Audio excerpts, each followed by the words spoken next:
it's either I didn't do this, or this, or I shouldn't have done X, Y, and Z. You know, so the more attractive that shiny object is, the better the compliance could be, which becomes an issue when you're no longer competing, you know, and you have to find whatever that shiny object's going to be and really care about it.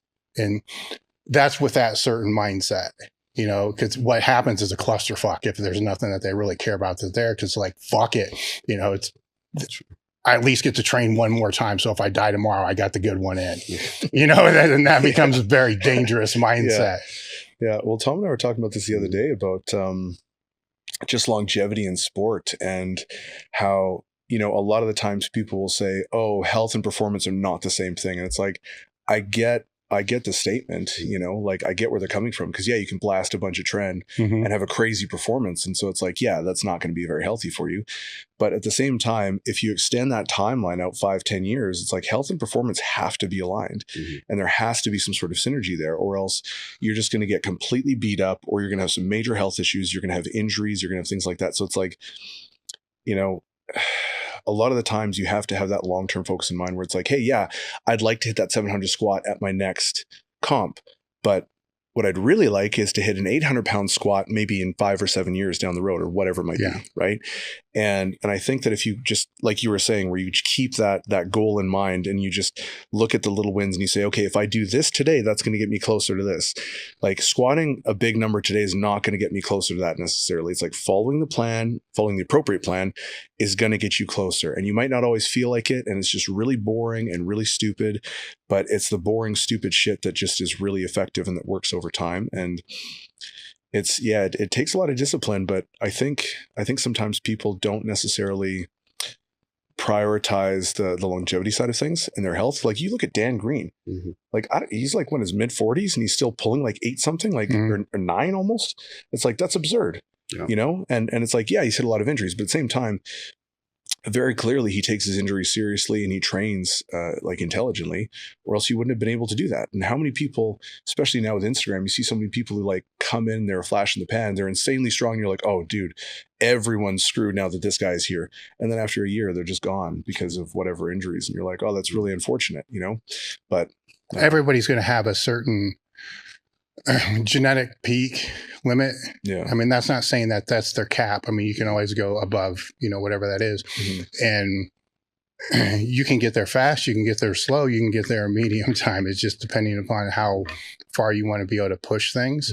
But it would suck to hit that point, because everything changes when you hit that point. Training, everything changes, because now the micro shit becomes really important. Because then everything matters. So when you're on that uphill, younger, blasting shit or whatever, everything's fast. But it would suck to get there and only have 2 years left because you're that beat up. You know, because you expedited something that should have taken 5-6 years and pushed it into 2. And then you get there, then all of a sudden 2 years, you're done. You know, where if it took the 5 years, then you're running that advanced phase, I suppose, for a decade. I mean, Debrocke's just 64 or whatever he was. He's still competing. His first meet was in 82. He's 64 years old. That's wild. It's like unbelievable, you know, but there's long off seasons, you know, there's thought that kind of goes into it. Now, of course, when he was younger, like everybody else, to do stupid shit, but you're supposed to learn from that while you're younger, because you can get away with it when you're younger. And the problem is when they don't, you know, change the things or blast too much. But back to your point though, health still matters, because if your health is for shit, you can't recover. So if you take a boatload of training, your blood pressure's through the roof. Yeah, maybe you might have to do a bro split of training one body part per day, because that's all your body can actually recover from. Because it's still got to recover from all the medication and shit that you're dumping in there. So it matters. And that's why those phases are good, where we had that giant recovery. 10 years of recovery is more important than the training type of thing, because then people start to take their eye and think, well, maybe my health does matter. Maybe I don't need to be purple, you know, maybe I don't need to be, you know, 40 pounds over what my competitive weight should be, you know, healthier, recover better. And that's a good thing. You know, it can also lead into stupid shit, you know, like people rucking 5 miles every single day during a peak phase, you know, Do you think though that there's like a misconception, maybe let's just take powerlifting as a specific example, that any intense productive training cycle creates damage? In this term, damage, we're going to talk maybe cumulative inflammation, loss of function in some degree, whether it's overhead mobility, whatever that might be. And I just think that bit gets lost, right? So if you said to someone, someone just trained for a marathon, and at the end of the marathon, you can imagine the state of their hips, their knees, their ankle. Like most people can get their head around that, why they would really need to tailor it back, and maybe why you wouldn't go running on concrete for a month or something. But I think within powerlifting and strength sports, we don't take that same approach and realize that nothing comes without cost. So the best training cycle that you've ever had also may have come with the greatest recovery cost and the greatest damage. And that, although you had a good day at the meet, that doesn't mean that all of that isn't lying under the surface still. You carry that through, and that needs to be dissipated before, as you would say, you're ready to start again, like another prep or whatever. And I just think people are always assuming that just if they can squat, bench, and deadlift, they're okay. Yeah. But they might be slowly losing motor control, motor function, whether that's like, you mentioned like thoracic mobility and all that type of thing. All of that stuff can be slowly caving in, and then eventually it shows on the competition lifts. Yeah. And then they're like, oh, fuck. That's also, most of the time, it's usually happening with increase in muscle mass and weight gain and all those other things. So those things alone, if it was just hypertrophy training and that was it, which could be lower damage, accumulated damage, they're still losing the mobility and all that. So they're losing it for a couple different reasons too. But they get in that mindset of, I'll take a couple weeks off after the meet, but if I don't start, I'm going to get weak. I'm like, of course you're going to get weak, but you're going to get stronger at other things. And then to your point, then when you start training again, going into a prep block or whatever it is, the weights are probably going to feel heavy when you start loading them back on again, but not for long. But what's not going to, you have two choices. The weights can feel heavy, and then you're going to you're going to accumulate to it, and it's going to be a better prep. Or the weights can feel heavy and your elbows still hurt, your shoulders still hurt, and your knees still hurt. So which is better, right? And maybe the weight doesn't feel as heavy. So let's just say that the weight doesn't feel as heavy, but it still feels heavier, but all your shit hurts. I'd rather go in with everything not hurting and, a sub-maximum weight feeling heavier than it should, than that feeling easy, but limping away. And that's kind of that pattern that they get caught up in, which is interesting to me. It really is, because the other thing that we see happen a lot is people will just default into the singles and triple training blocks. And my theory on that is they stumble across that because they accidentally or intentionally went through a peaking block. For some reason, if it wasn't before a meet, they had a vacation, they had a lot of work. So all they could do was go in and do the heavy stuff. They couldn't do anything. They just reduced the volume, increased the intensity. And they're like, holy shit, I'm way stronger. I don't have to do all that other crap. And I really think this is how that happens. And then that deteriorates, over a period of time too, because all the supportive tissues become weaker. The contractile. Well, you got to have something to peak from. Yeah. Can't peak from a peak, right? I think it's just, although, maybe powerlifting doesn't have a huge amount of demands in terms of skills and mobility or whatever, but there is only so much function, general function, you can lose before your ceiling just will get capped. Like if you're an 800-pound squatter who can't do a split squat with your body weight, you might not think that's a big deal until you have to walk out a squat or something. Do you know what I mean? Like, no, I totally know. At some point, all of that, and some people might get to 800 pounds before they have to actually address that. Some people will get to 300 pounds, but at some point, there is only so specialized you can be before you have to go back and address all the stuff, the hundreds of things you suck at that allow you to get better at the two or three things you want to be really good at. One of the biggest mistakes I made over my whole career was that, so if it was an injury or surgery or whatever it was, the first rule is you need to regain full range of motion. I don't disagree with that, but the way I defined it was differently than the surgeon or anybody advising me. Like, that's, to me, I need to be able to bench, so my hands here, and if I expand my ribs and arch, it's a little bit higher, and squat to legal depth. That's my full range of motion. You know, once I'm there, fuck it, I'm good. Right back into it. You know, looking back, that's not right. You know, it's I should have maintained that tissue strength beyond with those lifts. You know, because when the way I benched, it was not a very long stride. It was like 5 inches. Yeah. And so now if I could do a Larson press, you know, open my back, flare my lats, it's 14. So there's a big difference in the range of motion with the shoulders, and obviously a ass to grass squat compared to a parallel squat, completely different. But that's how I saw it. And I'm sure that's how a lot of other lifters saw it, where going back, it wouldn't have been that hard, you know, to restore those abilities over 5 weeks after a meet.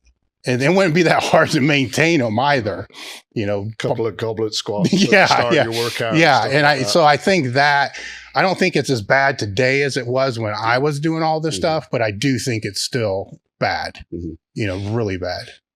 It is. A lot of the times too, I think the most common thing that people will see, especially coaches will know this, is someone's in pain. You start some sort of rehab program. They get out of pain and they're like, oh, awesome. And they just continue training. They stop doing all this shit. And it's like, dude.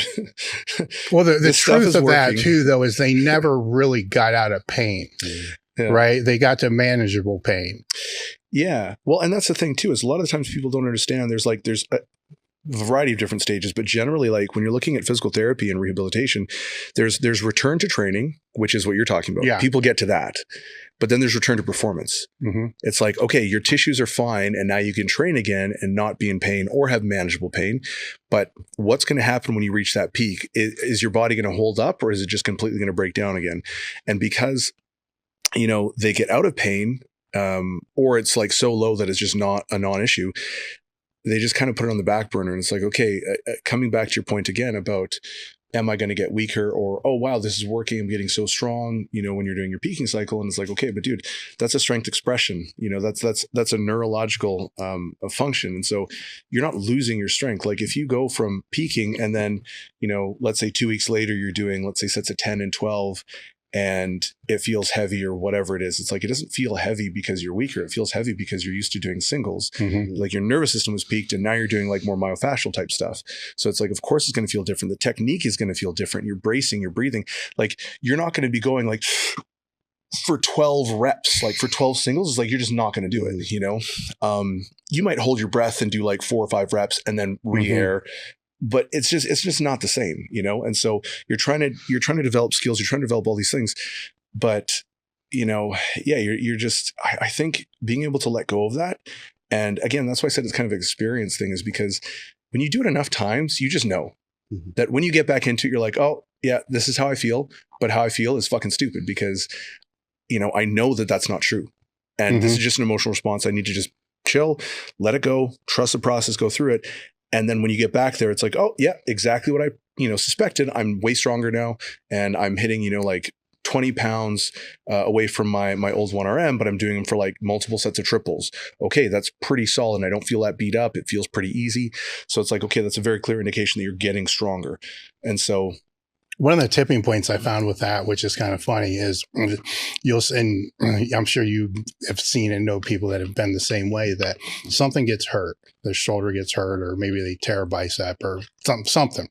Then they have to take time off. Then usually what comes after that statement is, man, I tore my bicep, so it's going to take 6 weeks. So I may as well, during this time, I may as well take care of my lower back being jacked up, my knee being jacked. As soon as they start saying that, so it goes from just, I'm going to find ways to train through this bicep issue, which that's the default, you know, that's the meathead default thing, like whatever, safety squat bar, I'm not changing shit. You know, they're going to do everything the same way. They're just going to train through it.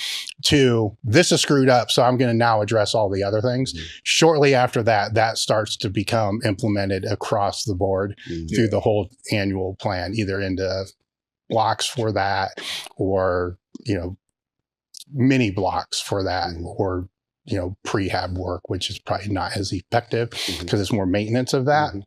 which we'll go back into this phase that we're talking about, because once you get through that phase, you can restore all those abilities. But once you start going into other phases, those abilities will dissipate unless you have something. This is where it gets confusing with people with the blocks, right? Unless you have something residual that's kind of in there just to maintain that ability, where I think what some of the people are trying to do with the strength aspect is to keep something residual in there to keep the absolute strength ability through those other blocks, where personally I don't think that's necessary, but I get why they would think that. Now, for what we're talking about, I do think it's necessary. And for hypertrophy, I think it's necessary as well, because you can run these athletes through a 6-week hypertrophy block, which happens twice a year. So 12 weeks of the year, they're actually training to build muscle. How much muscle are they really going to build up? National level bodybuilders hoping to put on 6 pounds of lean body mass a year with PEDs, training that ability all the time. You ain't going to put shit on in the 6 weeks. You're going to become, your conditioning will be better. Your muscular endurance might be a little bit better, but you're not going to put a whole lot of muscle on. Like, if you're lucky, you probably regain what you lost in the season. Yes.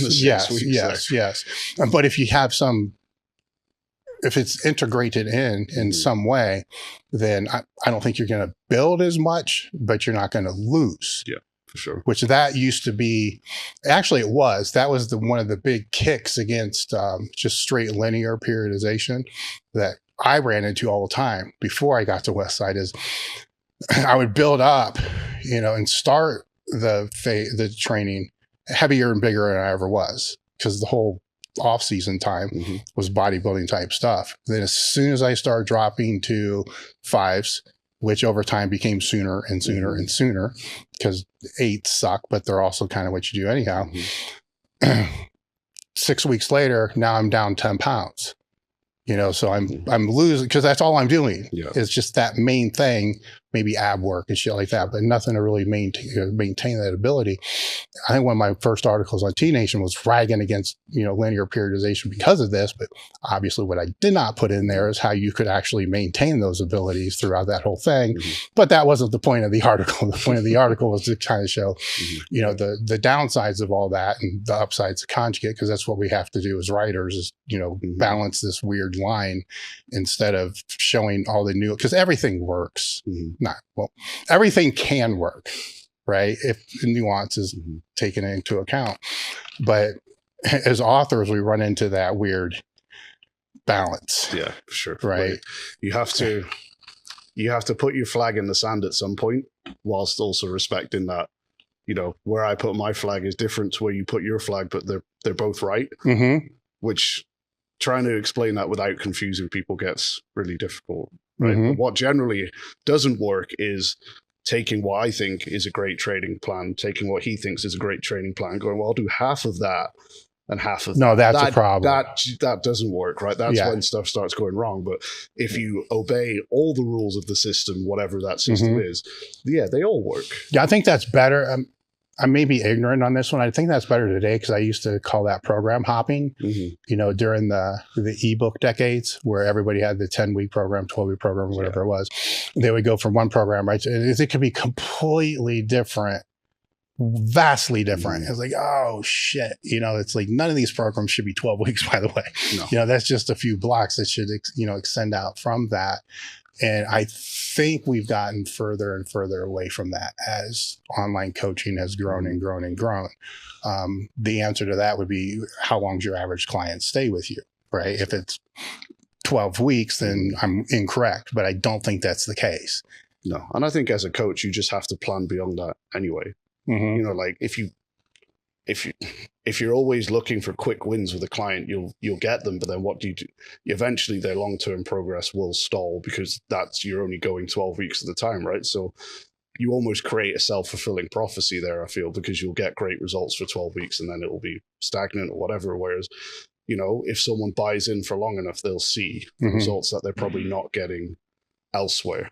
Yeah. So I think coaches maybe who set up with that model almost create a rod for their own back in that regard, because, and then, that same client is starting to think, well, why am I paying you $200 a month when I can get a 12-week program for $80, $60, whatever it might be?